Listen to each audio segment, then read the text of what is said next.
dear student, I, Miss Mahima, your biology teacher, welcome you all in online platform of Inspire Academy, Balaghat. Dear student, this is your third lecture of photosynthesis in higher plant. इस वाले chapter में या इस वाले पूरे के पूरे photosynthesis वाले चैप्टर में बहुत सारी कॉम्प्लेक्स स्ट्रक्चर है बेटा, जिसमें हमने दो complex structure that is the chlorophyll A and chlorophyll B दोनों को ही कंप्लीट कर लिया है और हमने देख लिया है कि उसकी एग्जैक्ट लोकेशन क्या होती है. सो ओवरऑल अगर हम देखें तो क्लोरोफिल जो होता है बेटा वो मीजोफिल सेल के अंदर वाले के अंदर क्लोरोप्लास्ट के अंदर ग्रेना के अंदर थैलेकॉइड और थैलेकॉइड के अंदर क्वांटासोम और क्वांटासोम के अंदर आपका chlorophyll pigment that is the light harvesting complex present रहता है, जिसमें हमने देखा था बेटा कि टू टाइप के स्पेक्ट्रम्स पढ़े थे हमने. एक था एक्टिव एक्शन स्पेक्ट्रम और एक था एब्जॉर्प्शन स्पेक्ट्रम, जो कि आपके एनसीईआरटी में बड़ा सा डायग्राम दिया हुआ है, ग्राफिकल रिप्रेजेंटेशन दिया हुआ है, जिसमें एक एक्शन स्पेक्ट्रम है और दूसरा क्या है, एब्जॉर्प्शन स्पेक्ट्रम है. सो ओवरऑल अगर हम देखें तो वहाँ पे वेवलेंथ, कितने वेवलेंथ में कितने लाइट एब्जॉर्ब होती है और कितने आपके वेवलेंथ को पर्टिकुलर क्लोरोफिल ए और क्लोरोफिल बी या कैरोटीनॉइड्स क्या कर पाते हैं, एब्जॉर्ब कर पाते हैं, ये आपको डिटेल डिस्कशन दिया हुआ है उसमें.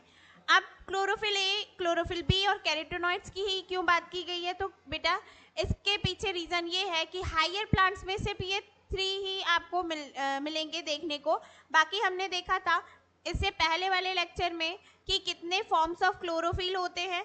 There are different form of chlorophyll, but हमने वहाँ पे स्पेसिफिक क्लोरोफिल ए और क्लोरोफिल बी को निकाला है, जो कि हायर प्लांट्स में आपको देखने को मिलते हैं. हमने एल्गी जैसे कि क्लोरोफाइसी, रोडोफाइसी और फियोफाइसी में डिफरेंट टाइप्स ऑफ पिगमेंट जो क्लोरोफिल के अलग अलग पार्ट में प्रेजेंट होते हैं उनके बारे में भी डिस्कस किया था, जिसमें ए प्लस बी का कॉम्बिनेशन हमें क्लोरोफाइसी में दिखा था. नेक्स्ट जो आपका रोडोफाइसी है जिसमें हमने फियोफाइसी है जिसमें ए प्लस सी का अरेंजमेंट दिखा था, क्लोरोफिल ए प्लस सी, और लास्ट दैट इज रोडोफाइसी जिसमें ए प्लस डी का अरेंजमेंट दिखा था बेटा. आइए चलिए देखते हैं ये जो क्लोरोफिल होते हैं वो किस तरीके से अंदर धसे हुए होते हैं, किस पार्ट में होता है. सो चलिए देखते हैं बेटा. This is the part where chlorophyll is embedded. ये जो आपको पार्ट दिख रहे हैं this is the thylakoid.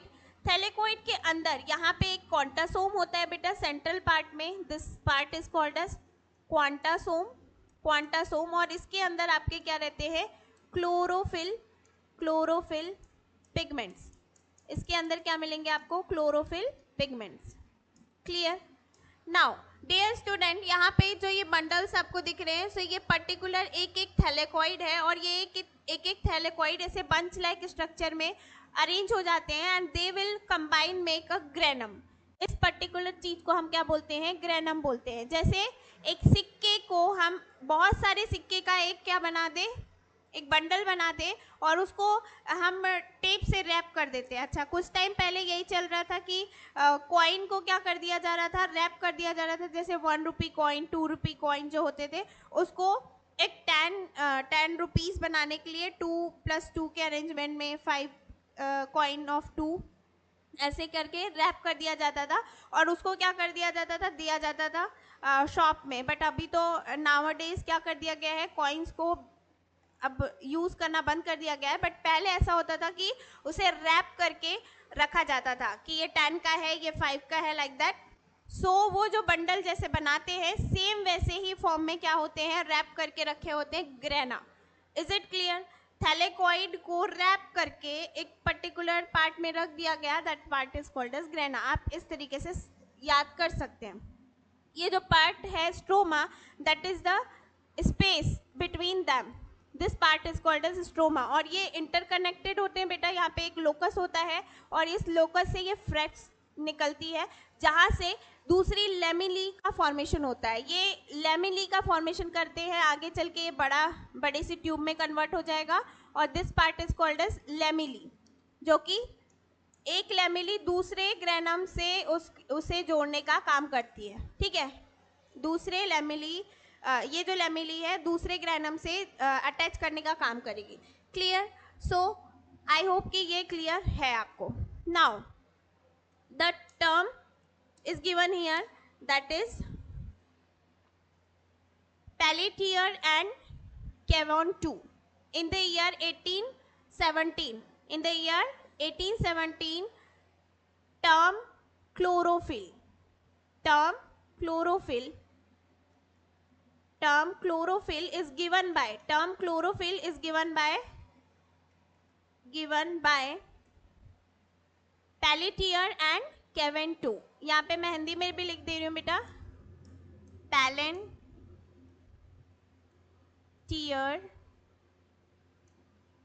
Pelletier and इनका नाम है Cavon 2.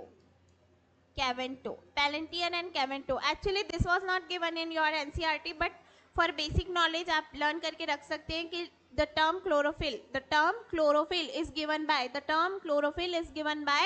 Pelletier and Cavon 2. Clear? So in the year 1817. So overall अगर हम देखें तो कुछ इस तरीके से लोकेशन होती है. अब बात आती है एक्सन स्पेक्ट्रम और किसकी, एब्जॉर्प्शन स्पेक्ट्रम की. तो बेटा एक्सन स्पेक्ट्रम और एब्जॉर्प्टिव स्पेक्ट्रम जो होता है पर्टिकुलर, वो आपका जो पार्ट है वो कुछ इस तरीके से होता है. Look at this, the difference between the absorption and action spectrum. So I made here a table for proper distinction between the absorption spectrum and action spectrum. Absorption करना मतलब, एब्जॉर्प्शन मतलब अवशोषण करना, ठीक है, अवशोषण करना. और एक्शन भी दैट मीन्स की सक्रिय प्रक्रिया. सो अगर हम देखें एब्जॉर्प्शन स्पेक्ट्रम क्या होता है, let me tell you. First thing is that कि स्पेक्ट्रम क्या होता है. ओके, फर्स्ट ऑफ ऑल हम पढ़ेंगे स्पेक्ट्रम क्या होता है. बेटा स्पेक्ट्रम जो है आप पढ़ते हैं फिजिक्स में. स्पेक्ट्रम जो है वो आप पढ़ते हैं किसमें, फिजिक्स में. विजिबल स्पेक्ट्रम, किसी को याद होगा टर्म विजिबल स्पेक्ट्रम. तो विजिबल स्पेक्ट्रम में क्या आता है, ऐसी रेज आती है जो कि हमें क्या हो रहा है, क्लियर विजन आ रहा है, ठीक है. और उस क्लियर विजन का वेवलेंथ कितना होता है, उस क्लियर विजन का वेवलेंथ कितना होता है, तो उसका वेवलेंथ होता है बेटा, look at this, 400 to 700 nm. क्या होता है बेटा, 400 to 700 nm. 400 to 700 nm nanometre. क्या है इसका, वेवलेंथ है. क्या है बेटा, वेवलेंथ है, ठीक है, वेवलेंथ है. सो ओवरऑल अगर हम देखें तो कुछ इस तरीके से आपका स्पेक्ट्रम होता है. और स्पेक्ट्रम में बहुत सारी रेज होती है, बहुत सारी रेज, दैट मीन्स कि रेडियो वेव से लेकर आपको बहुत सारी विजिबल स्पेक्ट्रम मिल जाएगा, आपको एक्स रेज मिल जाएगी, gamma rays, alpha rays. Okay, so this are some types of rays. तो स्पेक्ट्रम मतलब दैट इज ओके. बट हम लोग विजिबल स्पेक्ट्रम की बात करें तो विबग्योर की बात करते हैं हम यहाँ पे, जिसमें हम डिस्पर्सन ऑफ लाइट देखते हैं बेटा. एक लाइट में कितनी रेज हो सकती है ना. सो ये व्हाइट लाइट है, व्हाइट लाइट है, सन, ठीक है, सन है यहाँ पे. ओके, लाइट है and it will split it into 7 color, 1 2 3 4 5 6 7, ठीक है. इस तरीके से विबग्योर के फॉर्म में होती है बेटा, विबग्योर. इस तरीके से आप लर्न कर सकते हैं, ठीक है. इस तरीके से भी लर्न करते हैं हिंदी में, बेजानी, ह पी ना ला, ठीक है. कुछ इस तरीके से भी लर्न कर सकते हैं. इट विल डिपेंड, आप खुद अपने से लर्न कर सकते हैं, जो भी ज़्यादा इजी आपको पड़े. विबग्योर से आप लर्न करेंगे वायलेट, इंडिगो,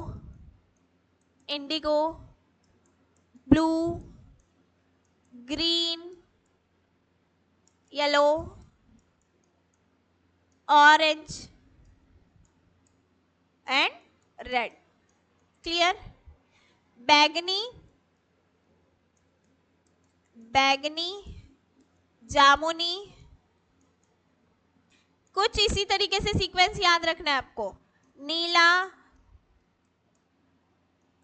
हरा, पीला, नारंगी और लाल। क्लियर? कुछ इस तरीके से आप लर्न कर सकते हैं। ये विजिबल स्पेक्ट्रम है आपके लाइट, व्हाइट लाइट में ये 7 कलर में स्प्लिट होती है। कुछ इस तरीके से आपको लर्न करना है। सो इस तरीके से अभी आपको यहाँ पे एब्जॉर्प्शन स्पेक्ट्रम में क्या देखना है कि किस वेवलेंथ की लाइट को क्या कर रहा है, एब्जॉर्ब कर रहा है पर्टिकुलर क्लोरोफिल, और उससे क्या बना रहा है, फोटोसिंथेसिस करके फूड का फॉर्मेशन कर रहा है। ठीक है, तो यहाँ पे देखिए बेटा कौन सी लाइट को ये एब्जॉर्ब कर रहा है। So look at this now, absorption spectrum, it is the graphical representation of quantity of light of different wavelength absorbed by a pigment।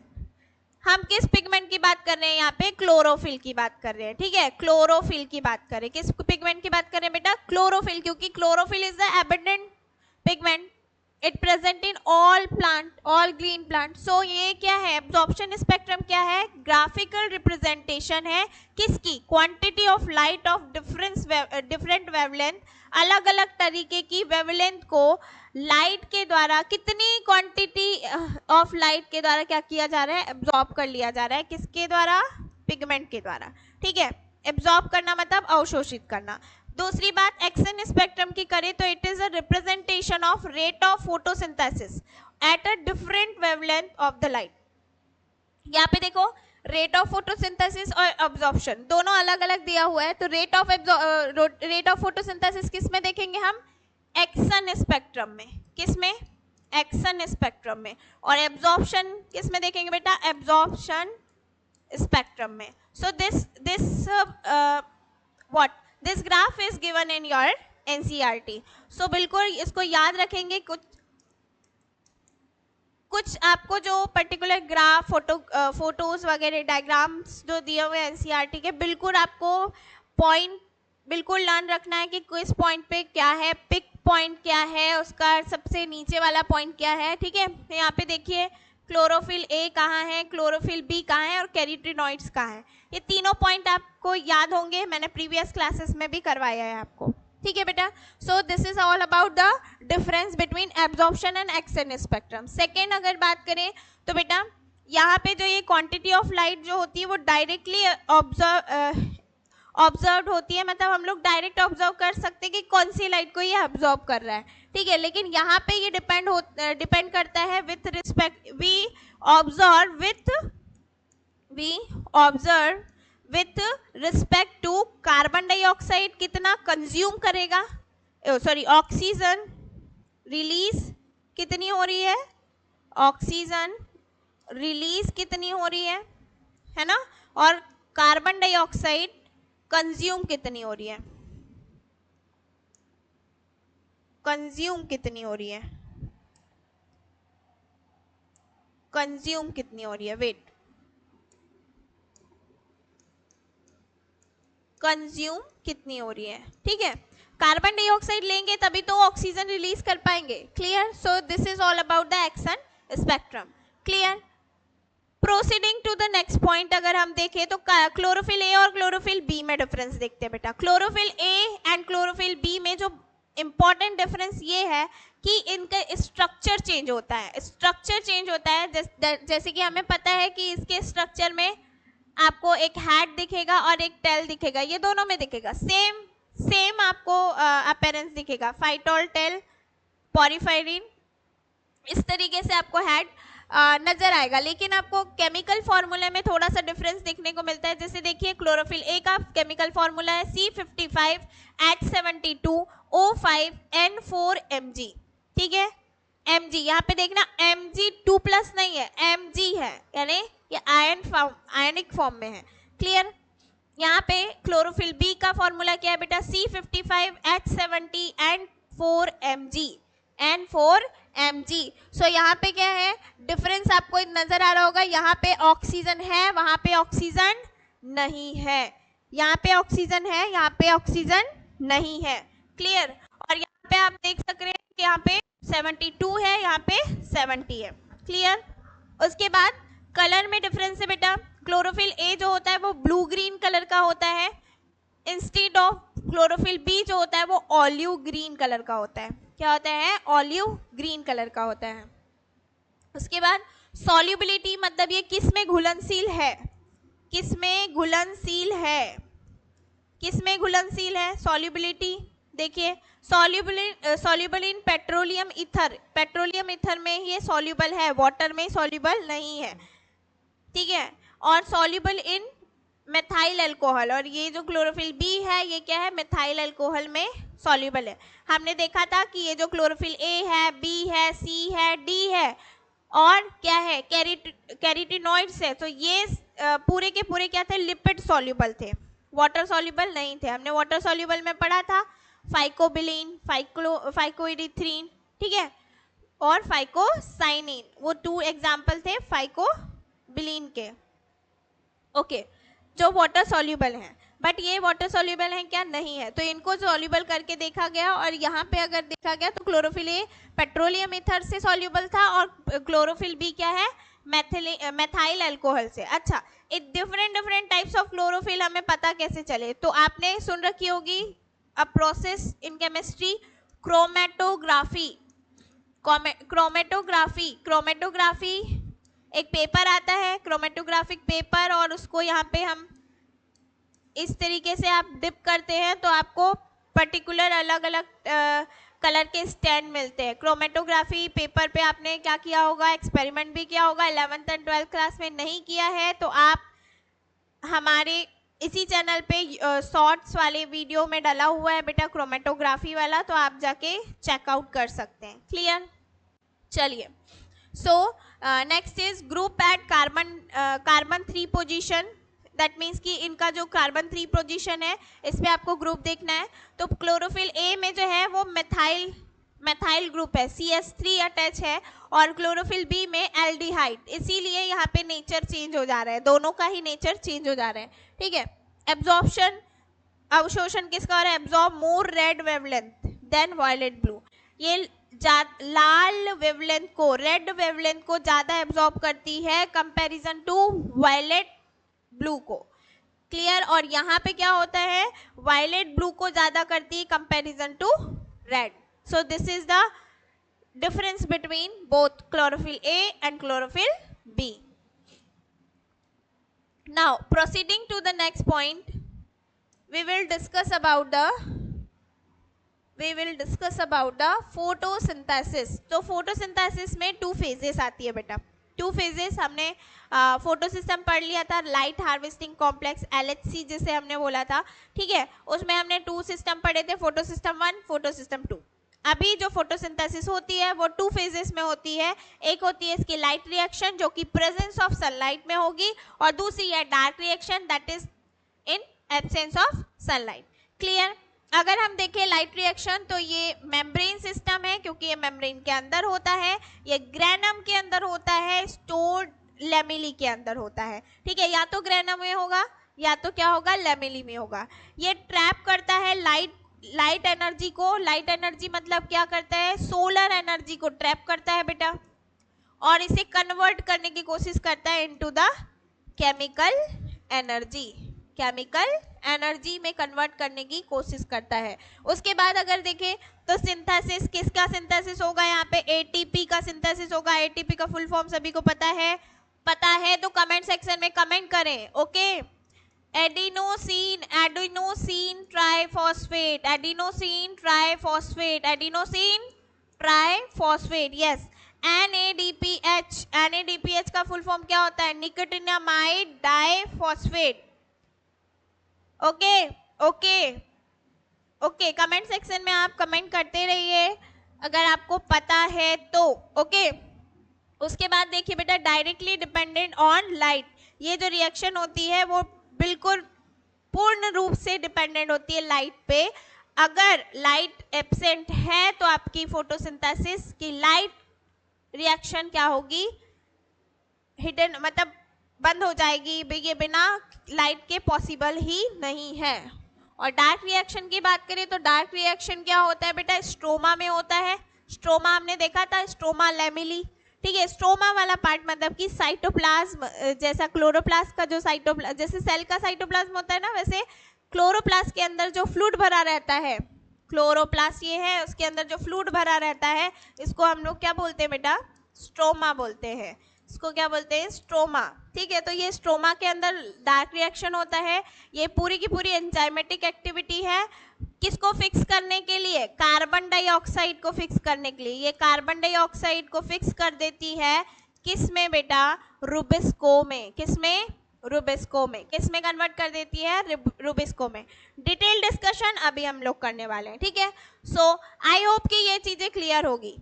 Clear होते चल रही है तो बेटा प्लीज लाइक करते चलिए वीडियो को।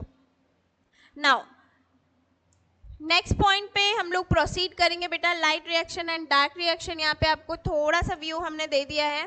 Now coming to the next point, अगर हम देखें नाउ, सो PS1 और PS2, एक्चुअली में PS1 और PS2 का मेन काम क्या होता है यहाँ पे देखते हैं। आपने रिएक्शन जो है, लाइट रिएक्शन जो है वो 2 फेजेस में होती है, ठीक है। लाइट रिएक्शन जो होती है आपकी, लाइट रिएक्शन जो होती है वो 2 फेजेस में होती है। किसकी हेल्प से होगी बेटा? LHC की हेल्प से होगी। Light harvesting, harvesting complex, light harvesting complex की हेल्प से होगी, ठीक है। और ये क्या है? PS1 PS2 की हेल्प से होगी। PS1 एंड PS2 की हेल्प से होगी। क्लियर? सो अगर हम देखें तो लाइट रिएक्शन 2 पार्ट्स में हम लोग कंप्लीट करते हैं। ये 2 पार्ट्स कौन से हैं? तो ये 2 पार्ट है बेटा।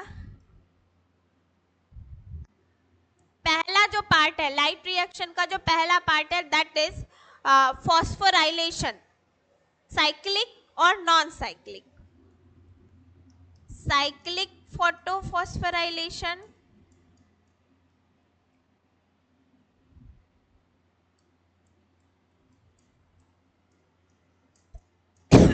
स्पेलिंग देख लीजिएगा, हो सकता है मिस्टेक हो। Non cyclic photophosphorylation,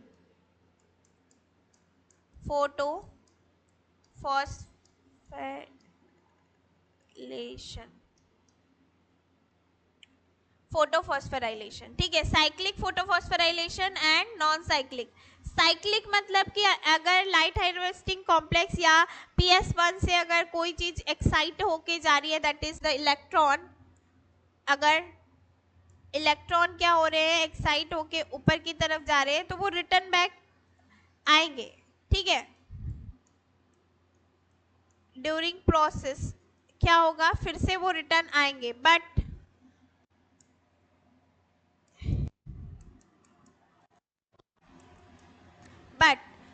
non cyclic में क्या होगा बेटा? अगर लाइट आ रही है तो ये पर्टिकुलर जो है एक्साइट होके यहीं पर, यहाँ पे रिएक्शन क्या होगी?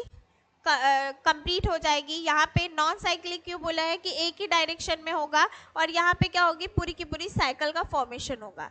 क्लियर? सो ओवरऑल अगर हम देखें तो लाइट रिएक्शन और लाइट रिएक्शन की जो स्टार्टिंग फेज है वो है आपका साइक्लिक फॉस्फोराइलेशन और नॉन साइक्लिक फोटोफॉस्फोराइलेशन।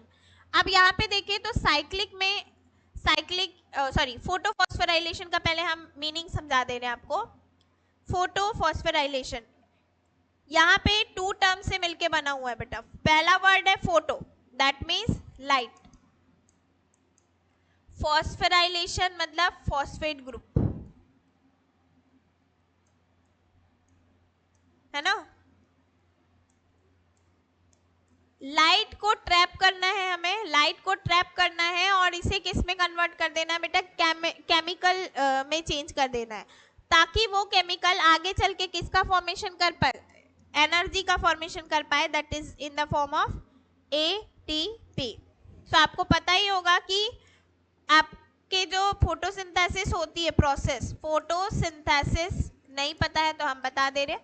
फोटोसिंथेसिस में जो एनर्जी का फॉर्मेशन होता है वो एक्चुअली में 38 ATP का होता है, और आपकी 2 ATP जनरल मेटाबॉलिक एक्टिविटी में क्या हो जाती है, लॉस हो जाती है। सो यहाँ पे 2 ATP का लॉस भी होता है। सो नेट गेन जो होता है वो 36 ATP का फॉर्मेशन होता है।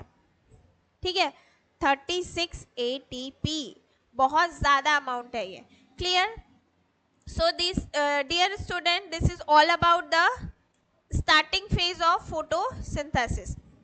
अब अगर हम बात करें लाइट रिएक्शन और डार्क रिएक्शन की, सो दोनों ही रिएक्शन में, अगर लाइट रिएक्शन की बात करें तो हम यहाँ पे नॉन साइक्लिक और साइक्लिक फोटोफॉस्फोराइलेशन पढ़ते हैं, और डार्क रिएक्शन में अगर बात करें तो पूरी की पूरी वहाँ पे प्रोसेस है बेटा, जो कि 3 पार्ट्स में आपकी कंप्लीट होती है। और लास्ट वाला जो पार्ट होता है that is the electron transport chain, जिसमें पूरे के पूरे सम अप हो जाता है एंड फाइनली किसका फॉर्मेशन होता है बेटा, ATP का फॉर्मेशन होता है।